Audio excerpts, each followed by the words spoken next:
Once upon a time, there were two children who lived next door to each other in a big city crowded with houses and people. They shared a tiny garden made of a window box where a rose bush bloomed until winter froze it away.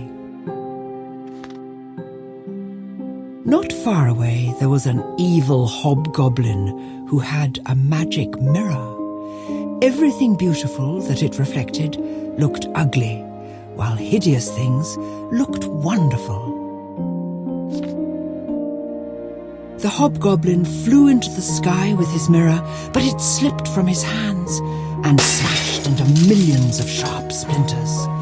They fell on the earth below. One wintry night, the boy, Kay, looked out of his window. Amid the whirling snow, he saw a tall woman, graceful and beautiful, who beckoned to him. But she was made of shining, glittering ice. He was frightened and hid under his warm blankets. Next summer, the rose bush bloomed again, and the girl, Gerda, sang a song beside it.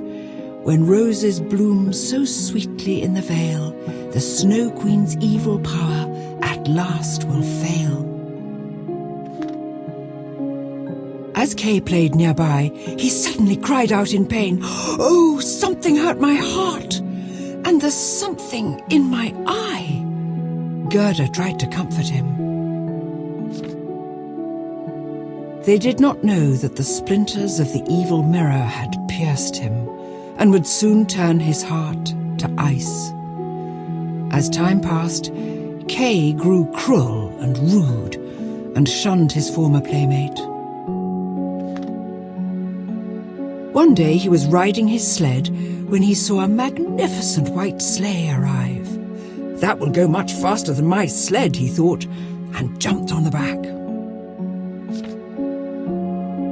But the sleigh took off, faster and faster, flying through the snow. Kay was terrified. Finally, it stopped, and the driver stood up and turned to him, a tall figure, wearing a white fur coat and a cap made of snow.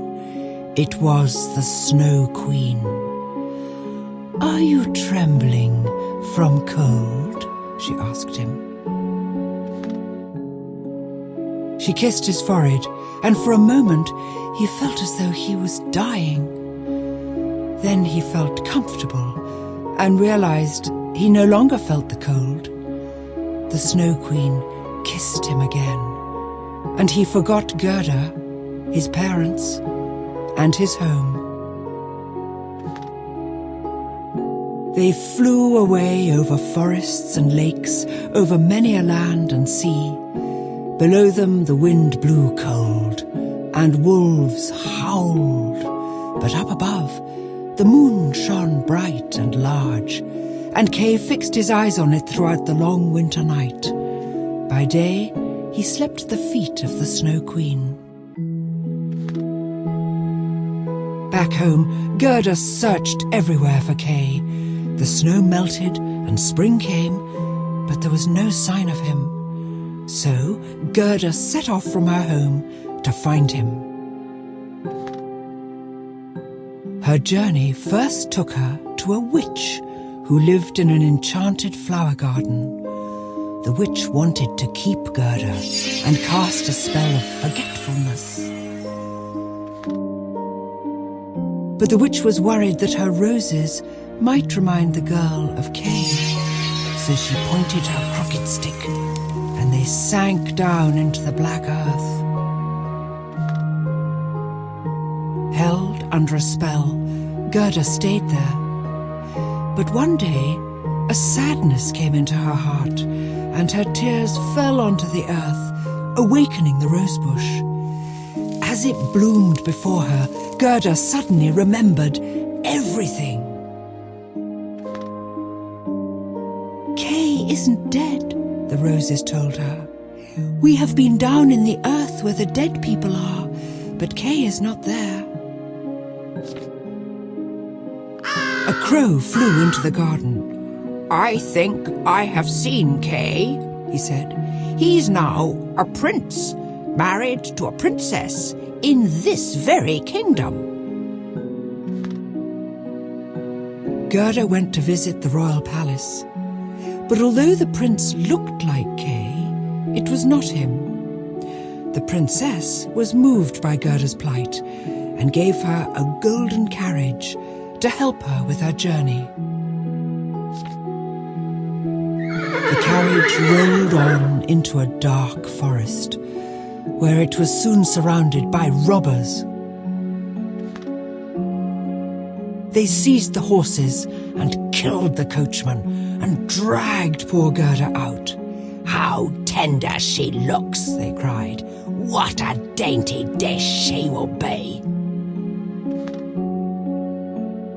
They kept her to fatten her up for their cooking pot, but a young robber girl took pity on her. Her name was Bay, and she had a pet reindeer. That night, while the robbers danced around their fire, some wood pigeons flew by. "Kuroo, we have seen Kay," they told Gerda. "He flew away with the Snow Queen to Lapland." Bay's reindeer spoke. "The Snow Queen only lives in Lapland in summer. Her stronghold is a castle near the North Pole on the island called Spitsbergen." So Gerda travelled north on the reindeer's back. First she came to the hut of the Lapp woman, who was cooking fish over a whale oil lamp. "The Snow Queen is hundreds of miles to the north," the Lapp woman told her. Gerda travelled on to the hut of the Finn woman, who had mystical knowledge. While Gerda slept, the Finn woman spoke to the reindeer.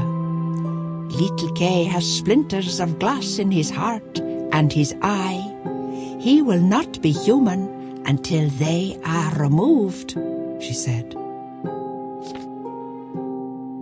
"Can't you give Gerda a magic spell to give her more power than the Snow Queen?" the reindeer asked.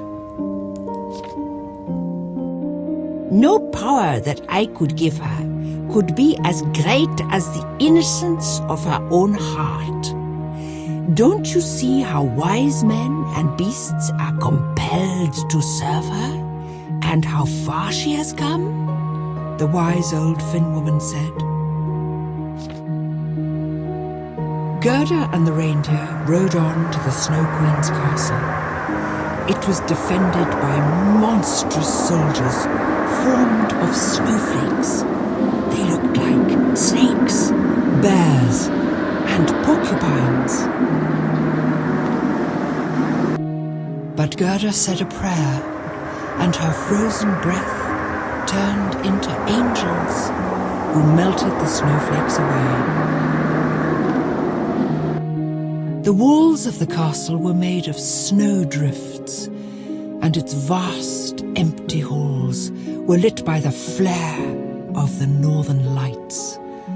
In the center was a frozen lake where the Snow Queen sat with Kay at her feet. Kay was nearly blue with the cold, though he did not feel it, as his heart had nearly turned to ice. "I am going to visit volcanoes in the hot countries," the Snow Queen told him, and flew away. Gerda found Kay there, alone, stiff and still, nearly frozen to death. She threw her arms around him, and her warm tears fell over him, going straight to his heart. They burned away the icy splinter there. When roses bloom so sweetly in the vale, the Snow Queen's evil power at last will fail Gerda sang. Kay cried out in happiness, "My beloved Gerda, where have you been for so long? And where have I been? How cold and empty it is here." Hand in hand, they left the wintry castle. As they journeyed south, the bitter wind died down, and the sun shone out. Green buds were all around them in the forest, and birds sang. As Kay and Gerda reached home, they had forgotten the Snow Queen, as though she was nothing but a bad dream. Everything seemed just as it was. But when they entered the door, they realized they were no longer children, but grown up. So they sat by their rose bush, grown up, but still children at heart. And it was summer, warm, glorious,